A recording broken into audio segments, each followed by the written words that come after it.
শিলচর কাছাড় কলেজে স্মার্ট শ্রেণীকক্ষ ও interactive digital smart বোর্ডের উদ্বোধন অনুষ্ঠিত হয় মঙ্গলবার। কাছাড় কলেজে স্মার্ট শ্রেণীকক্ষ ও ইন্টারঅ্যাক্টিভ ডিজিটাল স্মার্ট বোর্ডের ফিতা কেটে উদ্বোধন করেন রাজ্যসভা সাংসদ কর্ণাদ পুরকাস্ত ও শিলচরের বিধায়ক দীপায়ন চক্রবর্তী। অনুষ্ঠানে উপস্থিত ছিলেন কলেজের অধ্যক্ষ ডাক্তার অপ্রীতম নাগ, সভা সভাপতি অধ্যাপক ডাক্তার পার্থঙ্কর চৌধুরী, অধ্যাপক ডাক্তার অনুপ দেব প্রমুখ। স্বাগত বক্তব্যে অধ্যক্ষ শিক্ষার গুরুত্ব তুলে ধরে বলেন, প্রযুক্তি নির্ভর শিক্ষাই ভবিষ্যতের পথ প্রদর্শক। সাংসদ কর্ণাদ পুরকাস্ত বলেন, কেন্দ্রীয় ও রাজ্য সরকার শিক্ষা ক্ষেত্রে যুগান্তকারী পরিবর্তন আনতে কাজ করছে। তিনি কলেজের জন্য আরো প্রযুক্তিগত ও আর্থিক সহায়তার আশ্বাস দেন। বিধায়ক দীপায়ন চক্রবর্তী জানান, বিজেপি নেতৃত্বাধীন সরকার শিক্ষা ব্যবস্থাকে আধুনিকরণের দিকে বিশেষ জোর দিচ্ছে। অনুষ্ঠানে অধ্যাপক ডাক্তার অনুপ দে শিক্ষার্থীদের শেখার আগ্রহকে শিক্ষার মূল চালিকা শক্তি হিসেবে উল্লেখ করেন। উপস্থিত ছিলেন কলেজের অধ্যাপক, অধ্যাপিকা, ছাত্রছাত্রী ও অভিভাবকরা।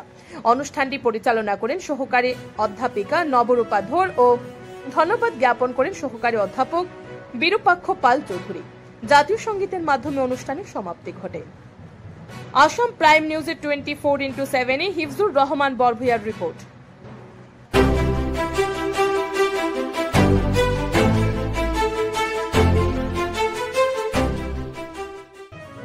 আমরা লক্ষ্য করেছিলাম তার প্রথম বাজেট অধিবেশনে মাননীয় মুখ্যমন্ত্রী আর অজন্তা নিয়োগ মহোদয়া, ফাইন্যান্স মিনিস্টার একটা অভিনব প্রয়াস হাতে নিয়ে তার ফার্স্ট বাজেট অধিবেশনে এটা অ্যানাউন্স করেছিলেন যে আসাম রাজ্যে যত অঙ্গনারী সেন্টার রয়েছে তার মধ্যে এই সরকার প্রাথমিকভাবে 1000 অঙ্গনারী সেন্টারকে একটা মডেল অঙ্গনারী সেন্টার হিসেবে বানাতে যাচ্ছে সরকার। আর আজকের দিনে 1000 না, সেটা প্রায় 10,000-এর সংখ্যা ছাড়িয়ে যাচ্ছে। মডেল অঙ্গনারী সেন্টার হিসেবে গড়ে উঠেছে আসাম রাজ্য। শিলচরে আপনারা জানেন যে সরকারি জমিন পাওয়া অত্যন্ত কঠিন কাজ, তাও ফার্স্ট ফেজে আমরা 11টি অঙ্গনারী সেন্টার বানিয়েছিলাম।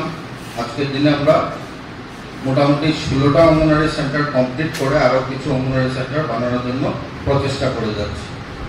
অঙ্গনারী সেন্টার মানে একটি শিশু যেখান থেকে স্বপ্ন সুন্দর হবে, যে সেন্টারে এই শিশুটি গিয়ে তার খেলাধুলা করবে, ভবিষ্যতের কথা চিন্তা করবে, সেখান থেকে কিন্তু শিশুর স্বপ্ন গড়ে ওঠে।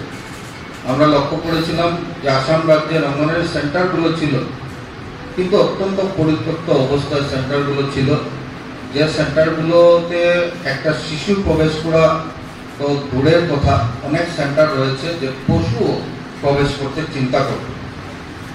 এই জায়গায় দাঁড়িয়ে একটা অভিনব প্রয়াস, স্বাধীনতার পরবর্তীকালে এত বছর পর একজন মুখ্যমন্ত্রী সেটা চিন্তা করেছিলেন।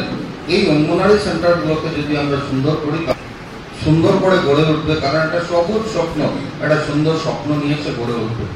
আজকে মডেল অঙ্গনারী সেন্টার 25 লক্ষ টাকা পেয়ে যেগুলো হয়েছে, সেগুলো আমি নির্দ্বিধায় বলতে পারি এখানে অনেকেই উপস্থিত আছেন যাদের বাড়িও এত সুন্দর না, আপনারা গিয়ে একবার দেখে আসবেন।